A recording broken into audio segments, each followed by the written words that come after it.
Hello there everyone, it's Cassie. Welcome back for another Missing Stamps video.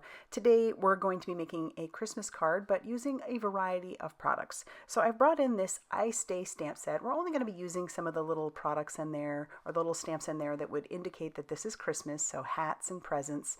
I've brought in the Deck the Halls stamp, and we're also going to be using the Magical Graduation. So this is a graduation set, but I wanted to make a Christmas card, and I thought these little images would be perfect to combine together. And then I also have the Banquet Hall stamp. It is a 6x6 clear stamp, and we have some matching dies to go along with the candles. To get started with our card, I've got a piece of cream cardstock that I'm cutting down to 5 1/4 by 4 inches. So it's going to be slightly smaller than an A2 size card. I do want to have it matted with some green behind it, so I wanted it to be a little bit smaller. So I'm just going to peel off the backing, or the, I guess it's the backing of the stamp. And I'm going to take the candles off of there as well. And then I'm going to ink up part of that stamp using some Simon Hurley Create Black Widow ink. And then I'm going to take my paper and go directly to the stamp. And then just bring in a piece of scratch paper that I'll stick down on top, making sure not to move the cardstock underneath, but just rubbing with my fingers so that I can get a good impression. And I think that looks pretty good. And at this point I had used that ink because I wasn't sure if I wanted to color the background or what I wanted to do, but I did decide to just leave the background to be black, and I'm bringing in some cookie dough ink and I'm going to blend that just on the edges to kind of not only frame up our piece but make it look a little bit aged. I decided, like I said, against coloring it, mostly because I wanted the images themselves to be the star of the show. So I'll bring in the candles that came with this background stamp, and I'm going to stamp several of those out on some more of that cream colored cardstock. And we're using, once again, that Black Widow ink because it's good for alcohol marker coloring. It's one of the nice things about that. And this is a crisp black ink for sure. I just recently re-inked it, so it is nice and juicy. And it's one of those foam pads, so it stamps great. And I've put all of my images into my Mini Misty along with some Express It cardstock, and I'm going to ink those up once again with that Black Widow ink. So that includes images not only from our Magical Graduation, but also from Ice Day. You can see I stamped out 3 of the people. I've got 3 Santa hats, the cat, several presents, and some other Christmas items. I'm not going to use one of the images, so the little boy with the glasses, we're not going to use him. And so otherwise the front of the card would have been way too crowded. So we're just going to save him for another project. And we'll color up our images using some Olo markers. Now I've sped this up to be about 4 times of what I actually color. Originally I made my video 2 times and I thought there's a lot of coloring going on here, so I'm going to just quadruple it up. I wish I colored this quickly. I'd probably get a lot more done in a day.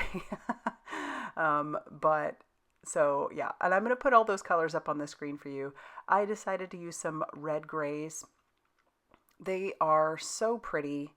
I mean, as far as grays go, I have the cool grays, the red grays, and then I also have the warm grays. And it's amazing how different those grays can be with just a little bit of an undertone of something different, like red or cool or warm.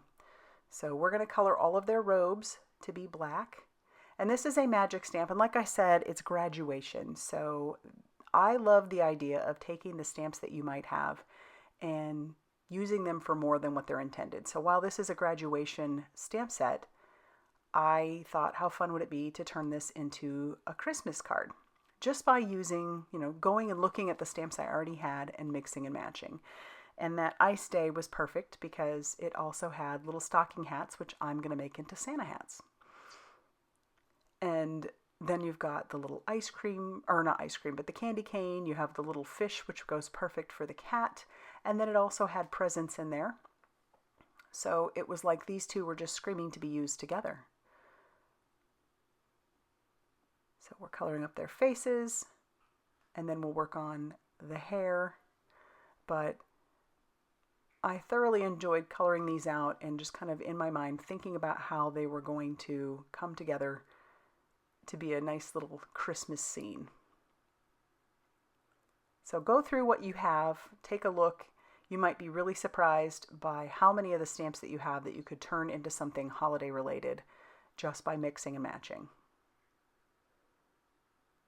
So we're going to color our little cat orange. I know that's very odd for me to color it orange. Typically I would do more Siamese colors, but we went with orange today. We're just coloring up the packages and the hats. And we're going to do those all the same. Bring in some green for the packaging. Color up our little fish. And then I'm going to add the matching dies to go along with these, and we'll run this through our die cutting machine. And everything's ready to go. So now we can stamp out our sentiment. Once again, that comes from the Deck the Halls stamp. It's a really pretty stamp, has 2 sentiments, and it's also a really pretty winter scene. I'm going to take my scissors, I'm going to cut around the girl's hand because I want her to hold the candy cane. So if I cut around her hand, I can just slip that candy cane right in there. So we'll glue that into place. And then while we're at it, we'll go ahead and glue their Santa hats down.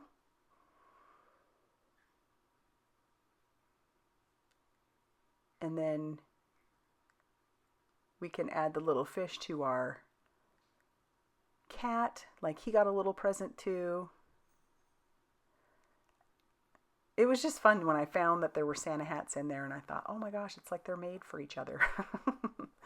And I do have the extra 2 presents. We're going to use those on the inside of the card. But now our pieces are really ready to go, so we can attach our panel down to our card base, which is just some green cardstock I had in my stash. I cut down to 5.5 inches by 8.5 inches and scored at 4 1/4. So it's a side folding A2 size card. And then I brought in various 3D foam strips. I wanted some of those candles to be in the forefront, so we're putting some of those little itty bitty foam squares. They're like micro foam squares. Again, didn't realize, I think I've talked about this before, how I needed those in my life. So I'll just use a few of the candles are going to be popped up, and a few of them are also going to just be in the background. So I'll use liquid glue for those and my reverse tweezers. And then I'm going to cover all of my images with some foam tape. So our little girl, she's got foam squares all over the back of her. Our cat does as well. And then also our boy, he's got those as well. So we'll stick those on that card, and then we'll add the 2 presents on the inside. And then that's going to finish off our card for you today. I hope it inspired you to kind of look through what you have and see what you can combine to make a holiday card. If you like this video, hit that like button. Definitely consider subscribing if you haven't already done so. And be sure to check out all that Missing Stamps has going on over on their blog, Facebook page, and Instagram for more crafty inspiration. Thanks for stopping by, and we'll see you soon.